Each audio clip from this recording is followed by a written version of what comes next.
साध संगत जी, अगर सुखी जीवन बिताना चाहते हैं तो सतगुरु की इन बातों को पल्ले बांध लीजिए। क्योंकि इस संसार में हर कोई इंसान मतलबी है। जब तक उसको किसी से मतलब होता है तो वो उसको याद करता है, और जब मतलब पूरा हो जाता है तो भूल जाता है। इसलिए सतगुरु जी फरमाते हैं कि जिसे दूसरों को दुखी देखने से खुद को सुख मिलता है तो वो इंसान नीच बुद्धि वाला होता है। जो दूसरों का नुकसान देखकर, बुरा देखकर खुश होता है तो वो इंसान बड़ा ही नीच बुद्धि वाला होता है। और जो व्यक्ति दूसरों के सुख में ही अपना सुख ढूंढता है तो वो महान इंसान होता है। जो दूसरों की मदद करता है, अपनी समर्थ के अनुसार दूसरों की सहायता करता है, लाचार और अपंग लोगों की सेवा के लिए जो हरदम तत्पर रहता है, तो वो बड़ा ही महान इंसान होता है। वो मालिक की, उस परमात्मा की नज़रों में भी महान होता है और दुनिया की नज़रों में भी महान होता है। उसकी यहाँ भी, इस मृत्यु लोक में भी और वहाँ भी जय जयकार होती है। जो दुनिया का दुख झेलकर दुनिया की झोली में सुख डालता है तो वो महात्मा होता है। इसलिए भाई, घर ईंटों से और मिट्टी से नहीं बनता है, वो तो केवल दीवारें बनती हैं ईंट और मिट्टी से। क्योंकि घर तो उस घर में रहने वालों से बनता है, और घर भी उस घर में रहने वालों के दुख सुख सुनकर दुखी होता है। जब घर में रहने वाले सुखी हैं तो घर भी सुखी है, और जब घर में रहने वाले दुखी हैं तो घर भी दुखी होता है। घर को भी दुख होता है। घर बोल नहीं सकता, मगर हमारी भावनाओं को पनाह देता है और हमारे गम को हल्का करने के लिए वो हमारा सहारा बनता है। और तुम उसके कंधों पर अपना सिर रखकर रो लेते हो। और जब घर में रहने वाले खुश होते हैं, सुखी होते हैं, तो फिर दीवारें भी खुशी में गूंजकर तुम्हारा साथ देती हैं।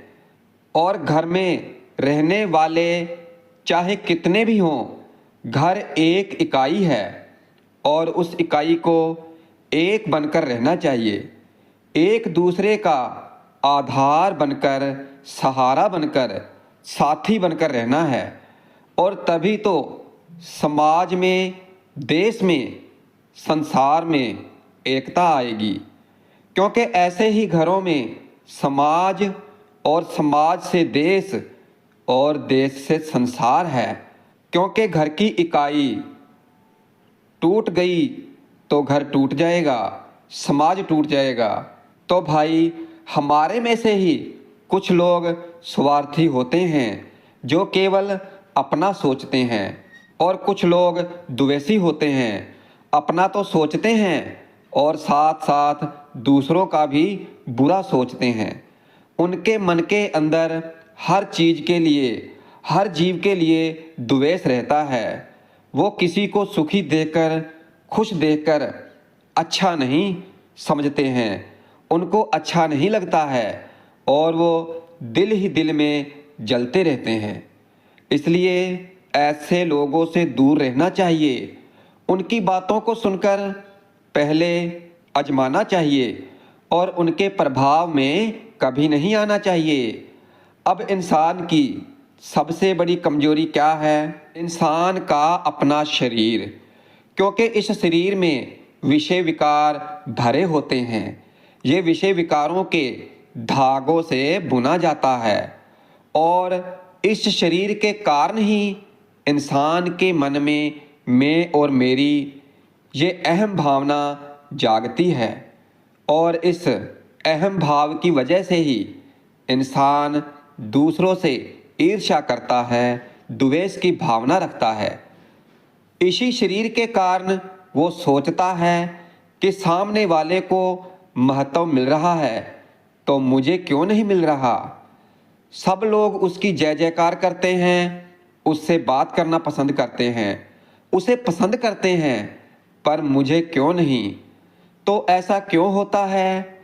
क्योंकि हम शरीर के सुख से अपने आप को सुखी मानते हैं, शरीर की बड़ाई अपनी बड़ाई मानते हैं, शरीर का मान इंसान अपना मान सम्मान मानता है, और इंसान इस बात को भूल जाता है कि शरीर और मैं दोनों ही अलग अलग हैं।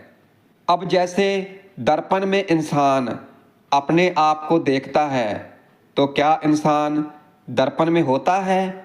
नहीं भाई, दर्पण में दिखाई देने वाला क्या अपने आप को पकड़ सकता है? नहीं। फिर सत्य क्या है? इसलिए सत्य यही है कि शरीर सत्य नहीं है, नित्य नहीं है। शरीर के अंदर रहने वाली अविनाशी आत्मा सत्य है, निर्व्यय है, उसका कभी विनाश नहीं हो सकता। वो अजय है, अमर है, वो ना मरती है ना ही कभी जन्म लेती है। वो तो केवल शरीर बदलती है।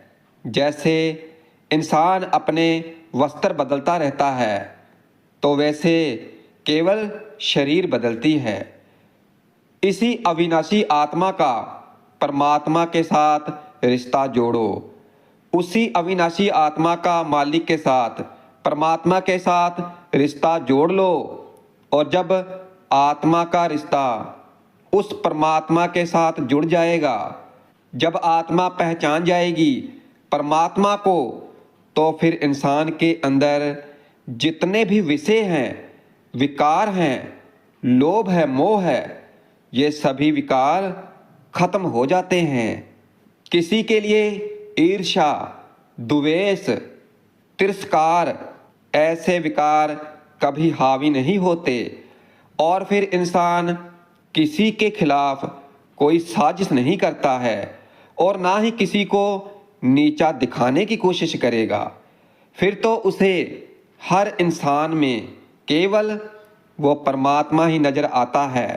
तो फिर वो किसी को नीचा झुकाने की कोशिश नहीं करता, बल्कि खुद झुकता है, अपने आप को सभी से नीचा समझता है, क्योंकि उसका अंतःकरण निर्मल हो चुका होता है, शुद्ध हो चुका होता है, क्योंकि उसकी आत्मा का परमात्मा से मिलाप जो हो चुका होता है।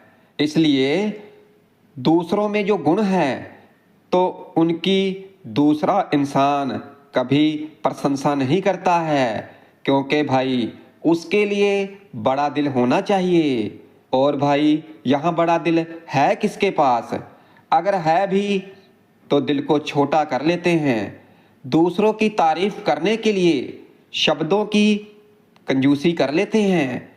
और वो इसलिए क्योंकि लोग एक दूसरे से ईर्ष्या करते हैं, द्वेष करते हैं। और जो गुणी हैं, ज्ञानी हैं, मगर उनका काम होता है तो वो सहनशील हो जाते हैं। वो तो कभी अपने दुश्मनों का भी बुरा नहीं चाहते हैं। और जो लोग इनको अपना दुश्मन समझते हैं, उनका बुरा चाहते हैं, तो ऐसे लोग कभी भी किसी का भला नहीं करते हैं। अगर करेंगे भी तो बुरा ही, और अगर सोचेंगे भी तो वो भी बुरा ही सोचेंगे। और ये उस परमात्मा की बनाई हुई दुनिया केवल अच्छे लोगों की परछाई पर ही चलती है।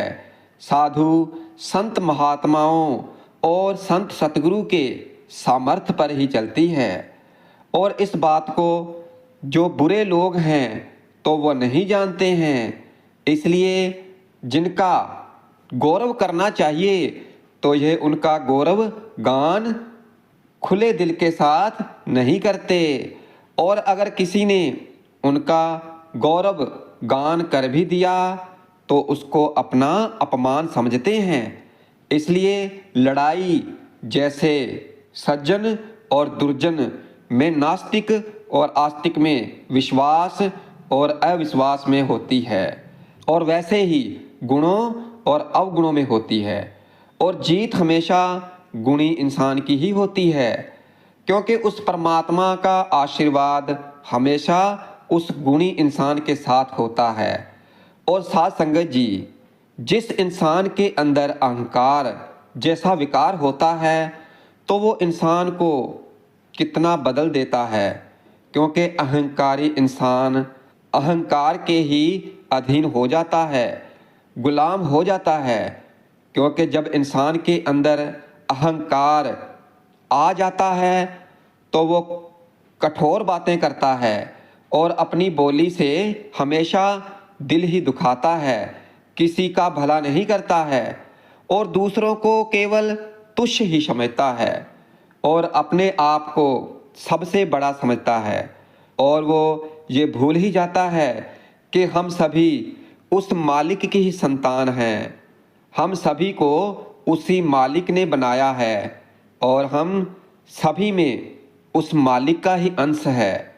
और अगर ऐसा है तो फिर क्यों हम किसी को छोटा समझें और अपने आप को बड़ा समझें, और क्यों किसी का अनादर करें। इसलिए हम आपको एक कथा सुनाते हैं। एक साधु थे और उनके पास एक गणेश जी की और एक चूहे की सोने की मूर्ति थी, और किसी वजह के कारण साधु उन मूर्तियों को बेचने के लिए बाजार में सुनार के पास गए। और फिर सुनार ने गणेश जी और चूहे दोनों की मूर्तियों का वजन किया तो दोनों का वजन बराबर था, इसलिए उसने दोनों का पैसा बराबर दिया। मगर उस साधु को ये ठीक नहीं लगा। उसका कहना था कि गणेश जी की मूर्ति की कीमत ज़्यादा होनी चाहिए, क्योंकि गणेश जी मालिक हैं, भगवान हैं। मगर सुनार का कहना था कि उसने सोने का वजन किया है, कीमत सोने की दी है, मूर्तियों की नहीं दी है, क्योंकि उस सुनार ने मूर्तियों को नहीं सोने को देखा। इसलिए इंसान को भी ऐसा ही करना चाहिए। हर इंसान को दूसरे इंसान की आत्मा को देखना चाहिए, शरीर नहीं देखना चाहिए, उस आत्मा को देखना चाहिए जो कि उस परमात्मा का अंश है। और अगर इस इंसान को इस बात की समझ में आ गई, जब वो हर एक इंसान के अंदर की आत्मा को एक समान समझने लगेगा, फिर ना तो वो किसी को छोटा समझेगा और ना ही किसी से वैर भावना रखेगा, ना ही किसी से ईर्ष्या करेगा और ना ही किसी को अपना दुश्मन समझेगा और ना ही किसी को ठुकराएगा।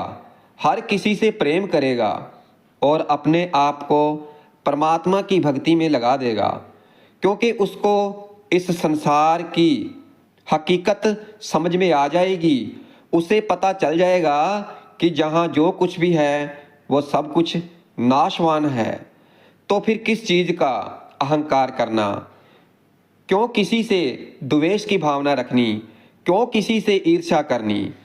उसे सोझी आ जाती है और फिर इंसान जिनको छोटा बड़ा समझता था तो हर किसी को एक समान समझता है, हर किसी को एक ही नज़र के साथ देखता है। और ये गुण केवल उसी इंसान के अंदर होता है जो परमात्मा से प्रेम करता है, जो नामधारी है, जिसको सतगुरु से नामदान मिल चुका है और जो नाम की कमाई करता है, सतगुरु से प्रेम करता है। ऐसे इंसान के अंदर भी ये गुण आ सकते हैं। वैसे तो करोड़ों लोगों ने नामदान ले रखा है, मगर वो ही गुणी इंसान है जो नाम की भक्ति करते हैं, गुरु नाम को अपनी हर सांस के साथ जपता है। इसलिए हर इंसान को ऐसा ही बनना चाहिए। इसलिए साथ संगत जी, अगर हम भी इन बातों पर अमल करें, इन बातों को अपने जीवन में शामिल कर लें, तो फिर हमारा जीवन भी सुखी हो सकता है। हम अपना जीवन खुशी खुशी व्यतीत कर सकते हैं।